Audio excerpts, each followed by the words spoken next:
बात हो जानते हैं एक बढ़िया सा फंडामेंटल आइडिया। पार्थिव, गुड मॉर्निंग। बताइए आपका प्रेफर्ड आइडिया। गुड मॉर्निंग अनुज जी, आशीष जी, हमारे पैनलिस्ट और व्यूअर्स। देखिए, फाइनेंशियल सर्विसेज हम जानते हैं कि बहुत ही इंपॉर्टेंट थीम है।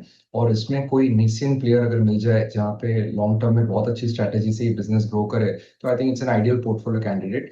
तो इस लिहाज से हमारा स्टॉक रहेगा जियो फाइनेंशियल सर्विसेज।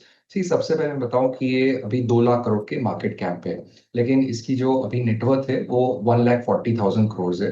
और ये नेटवर्थ में सबसे ज्यादा जो शेयर है that is because of the Reliance industries का जो ट्रेजरी शेयर्स रहता है उसके वजह से। तो गोज टू शो कि ये एक ऐसी फाइनेंशियल कॉन्ग्लोमरेट है from a very prestigious group कि आगे जाते उनको लिक्विडिटी या fund raising I think it will happen at a very very low cost. चार बहुत इंपॉर्टेंट पिलर्स है ये ग्रुप के, ये कंपनी के। One is the investment and asset management company. यहाँ पे इन्होंने ब्लैक रॉक जैसी I think world class company के साथ जो टाइप किया है, जहाँ पे बहुत सारी टेक्नोलॉजी, बहुत सारा डेटा एनालिटिक्स लाके ये यहाँ पे बिजनेस करेंगे। The they wanted differentiated disruption type of model. पहला ही फंड जो लॉन्च किया उसमें 17,000 करोड़ जुटा है, तो गोज टू शो कि क्या पोटेंशियल ये पर्टिकुलर बिजनेस ला सकता है। दूसरा जो उनका बोरिंग बिजनेस है, यहाँ पे भी बहुत अच्छी टेक्नोलॉजी के साथ, जनरेटिव एआई यूज करने के साथ ये लोग होम लोन्स है, लोन अगेंस्ट प्रॉपर्टी है, loan against mutual fund, loan against shares, पूरी इसकी इकोसिस्टम इनके पास है। तो यहाँ पे भी बहुत अच्छी तरह से स्केल कर सकते हैं।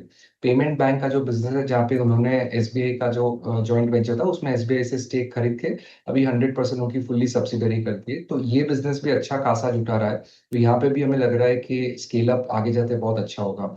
Another fourth and most important business also being the protection business, जहाँ पे term plans, life protection plans, health care plans और कार और टू व्हीलर इंश्योरेंस। यहाँ पे आई थिंक इनके पास जो यूएसपी है is the database of the ecosystem. In terms of Reliance retail की बात करूँ, जियो के फोन नेटवर्क की बात करूँ, तो इनके पास जिस तरह का कस्टमर डेटाबेस है, इनको सिर्फ क्रॉस सेल करना है।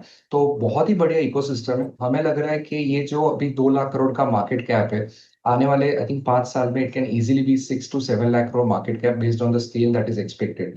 तो लॉन्ग टर्म के लिहाज से Jio financial services would be the ideal stock. इतनी डिटेल